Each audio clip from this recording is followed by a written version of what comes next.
Bonjour, bienvenue à la plateforme de l'ANFCT et dans le module 6, Planification du développement local. Dans la leçon précédente, nous nous sommes entretenus sur la formulation du projet. Dans la présente leçon, nous allons aborder la priorisation des projets et tout le processus qu'il faut déployer pour leur mise en œuvre, ici et là. À l'issue de cette section, l'apprenant sera capable de distinguer un plan d'activité d'un plan opérationnel, d'énumérer les sources de financement pour la mise en œuvre d'un PDC, de reconnaître la chaîne PPBES. Le plan de développement est décliné en plusieurs programmes, par exemple, culture vivrière, eau et hygiène, transport urbain, le renforcement interne de la commune, etc.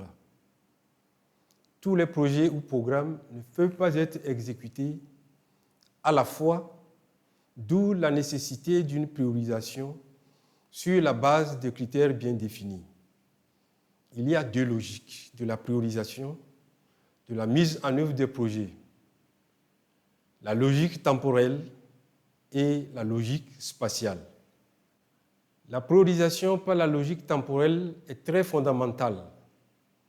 Elle traduit son réalisme car est directement liée aux facteurs d'urgence, d'importance et de faisabilité qui correspondent aux conditions sociales, disponibilité des ressources humaines compétentes, matérielles et financières.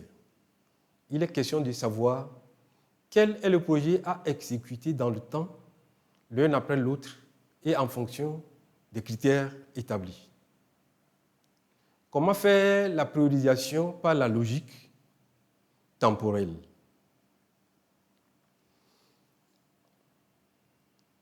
Dans la matrice qui va bientôt apparaître, dans la première colonne, nous avons un listing de projets. Production vivrière, eau et hygiène, transport interurbain, renforcement interne, etc. Ces projets vont être soumis au vote des participants, généralement une vingtaine suivant les critères d'urgence. Deuxième colonne, d'importance, troisième colonne, de faisabilité, quatrième colonne. La cinquième colonne est destinée au score de chaque projet, qui est la somme des voix accordées à chacun des critères urgence, importance et faisabilité.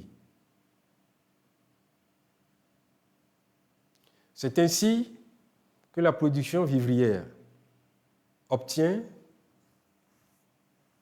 11 points sur les 20 votants. Sur les 20 votants, plus 13 points sur les 20 votants pour l'urgence et 16 points sur les 20 votants, soit au total 40 points. De la même manière, le couple eau et hygiène obtient 45 points.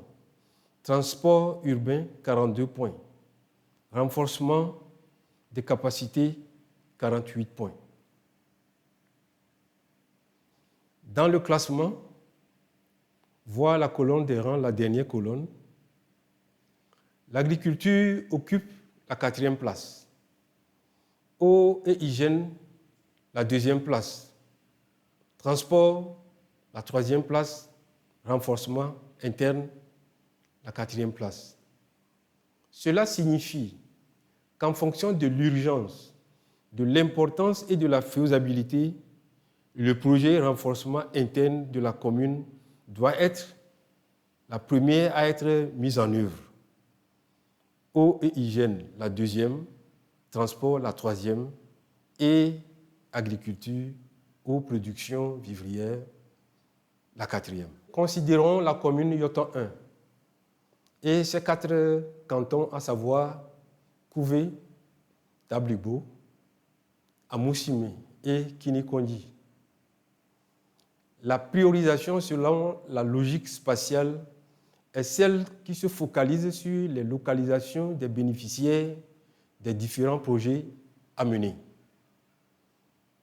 Pour le faire, il est demandé aux 20 votants de se prononcer sur la localité dans laquelle doit être mis en œuvre le projet renforcement interne.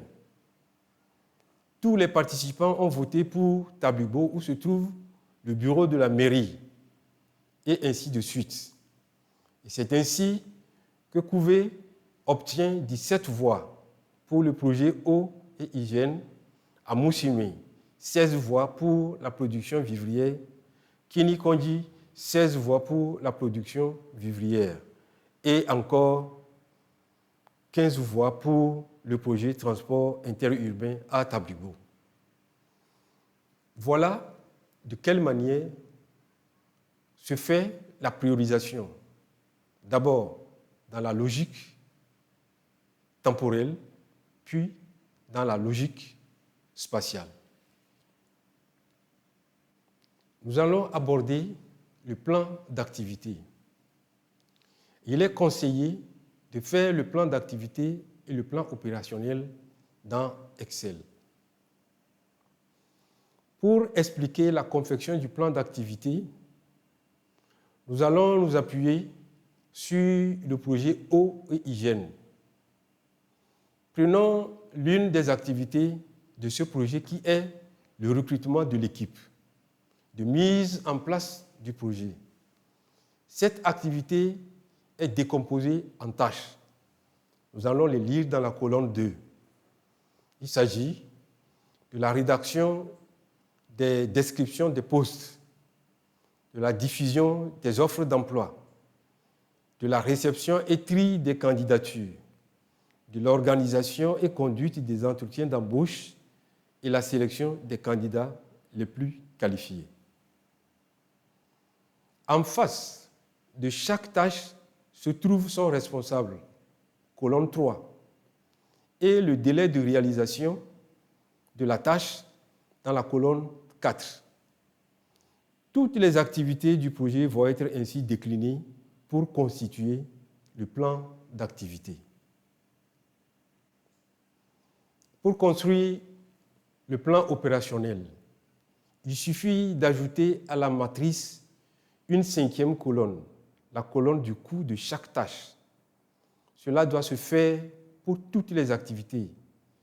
La compilation des coûts des différentes activités, sauf erreur, doit donner le budget du projet. À l'usage précautionneux et efficient de ce budget, on devrait obtenir les résultats assignés à ce projet. Le budget de la commune est l'un des instruments de la mise en œuvre de la politique publique locale. Un conseil, c'est un travail fastidieux qui ne se fait pas à la va-vite.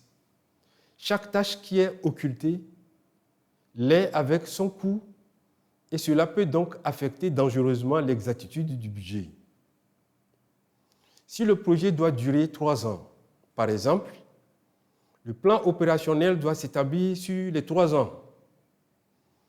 La compilation des montants du sous-total relatif à chaque action de chaque programme sur la durée du programme va donner le budget nécessaire pour la réalisation des différents projets constituant le PDC. Ainsi, on obtient le budget du projet. Les sources de financement. Dans la diapo précédente, nous avons appris à élaborer le budget programme. Quelles sont les sources de financement pour mettre en place ce budget?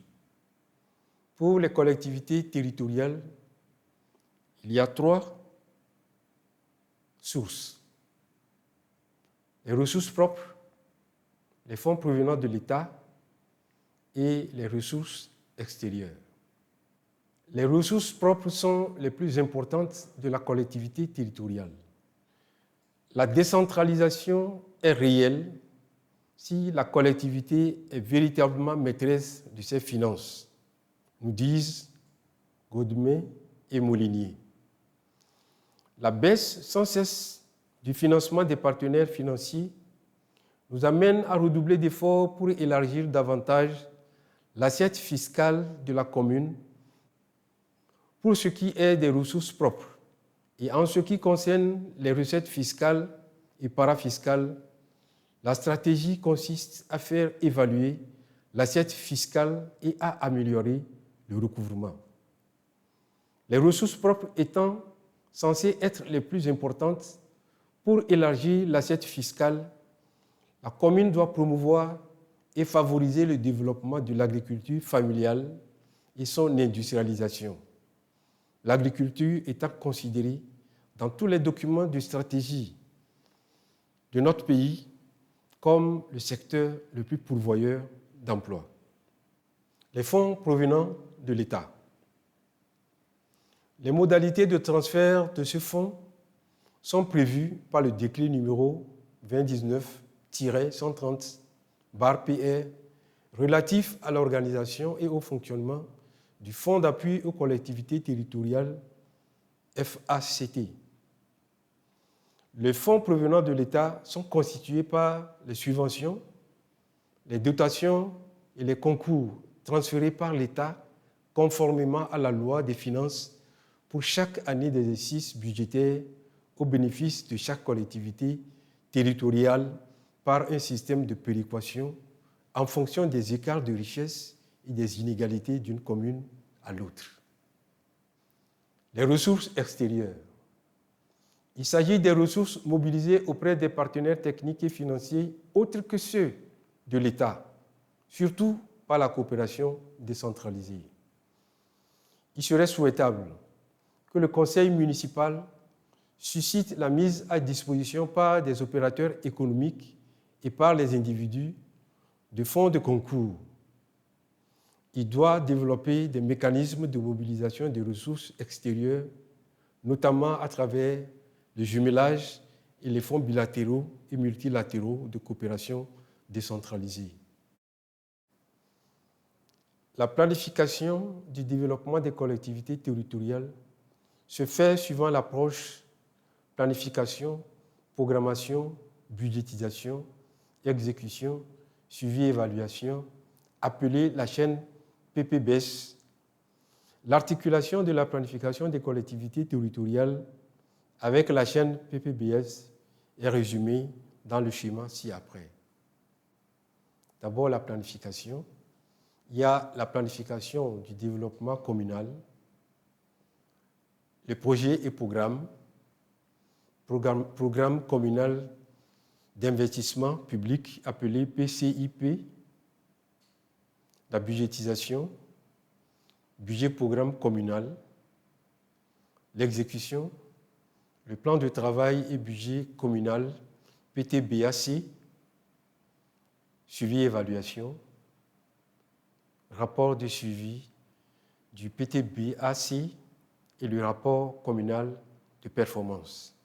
Le rapport communal de performance s'adresse surtout à ceux qui exécutent les programmes. Et c'est en cela qu'on verra d'une année à l'autre leur performance d'abord et puis après leur rendement. Nous sommes arrivés à la fin de cette leçon. Et que faut-il en retenir? Les éléments de diagnostic, de planification, de mise en place du budget-programme et des ressources de financement étant identifiées et la chaîne PPBS établie, tout est apprêté pour la rédaction et la validation du PDC. Rendez-vous donc à la prochaine leçon, finalisation et validation du PDC.